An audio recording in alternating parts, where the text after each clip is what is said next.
Worcester Cricket Life Stories with me, Neel Khagram. Today we're joined by Ross Dewar. So Ross, you're the head strength and conditioning coach for Worcester. You're also part of the cricket strength team, your company. Obviously, we'll put the links in the description below. So if anyone wants to go a bit deeper, get in touch with you and find out more, they can. This is a 4-part series we're doing. Episode 1, this is exercises for injury prevention, stretching, core exercises. Let's go. Yeah, injury prevention is sort of an area I try and hit as hard as I can, because, you know, especially at pro level, a lot of people have got the skills, you know, they're really good players, and it's about trying to keep them on the park to actually express their skills. And so it's a big part of strength and conditioning for me. And probably where I sit a little bit different to a lot is in the middle of physio and S&C.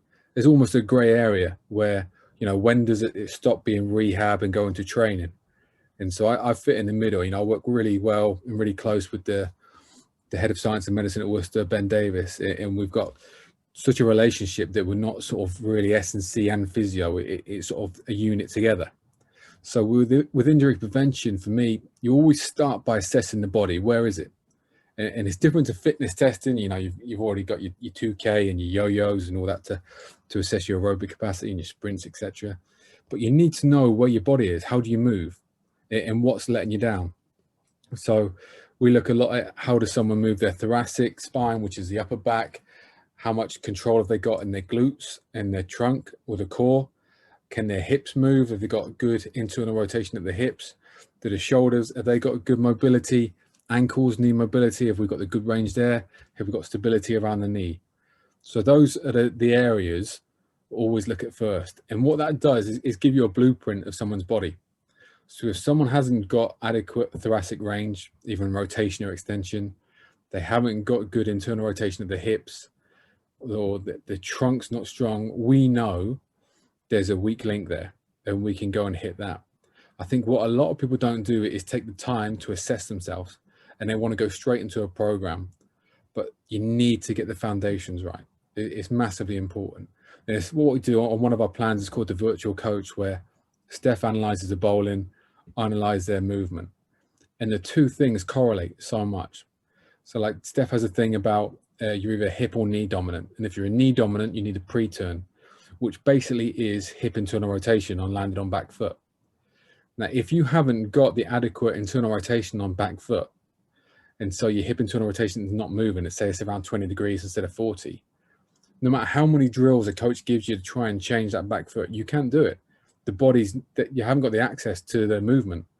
So, but you go in you backload the movement, and then the action can change. So it's about getting from both ends. You know, if you just do one without the other, it's no good. If you get the mobility where you need it, if you get the stability where you need it, and then you build on those foundations with strength and power, and you get out of the sagittal plane, which is straight lines, and you realize that bowling's a massively 3D movement with a lot of forces going on, then you can start to get somewhere. We get a lot of people come to us who've never assessed their movement, who've just done squats, deadlifts, bench press, chins, and they're confused about why they're not improving, because their gym numbers are getting better, but their game isn't, and they're getting injured.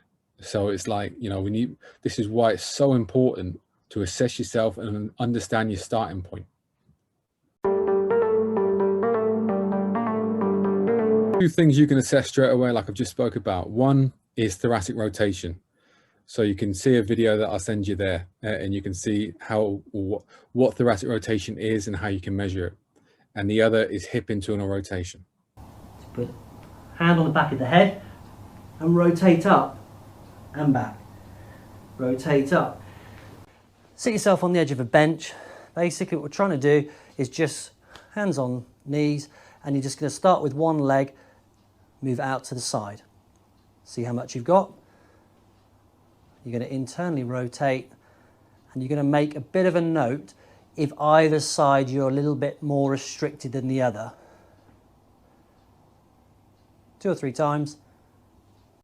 So for thoracic, we like to see about 70 degrees both sides. With hip internal rotation, if we can get to between 35 and 40 degrees, we know we've got adequate. Also, what we can do for the core is just do a simple plank test. Now, I don't like it to go on forever.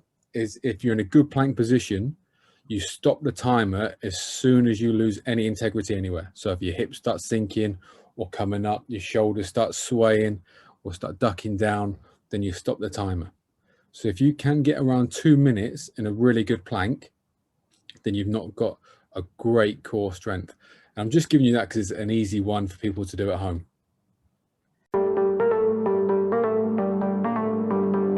My philosophy on stretching is do it if you want to get injured. You know, if people are stiff, and a lot of people got stiff hamstrings, and so your hamstring stiff. I got a little band here actually. So if your hamstring normally, say it sits like that, and that's nice. It's got quite loose. Something happens around the pelvis maybe. So if my thumb's the pelvis, and the pelvis is out of line, you see it start to stretch that hamstring. People then try and stretch that to alleviate it. So something's under stress and you're stretching it even more, thinking it's going to help, but it's not. It's completely the opposite. You're weakening it even more. What you have to do is go back in and find out why that pelvis is doing what it's doing. And if you correct that, guess what happens? You haven't got a tight hamstring anymore, or hip flexors, or wherever it is. So that's my thing with stretching. Why are we doing it? Why are we doing it? It goes against how the fascial system works and everything. So for me, just don't stretch. You know, find out why the issue is there. Don't compound it.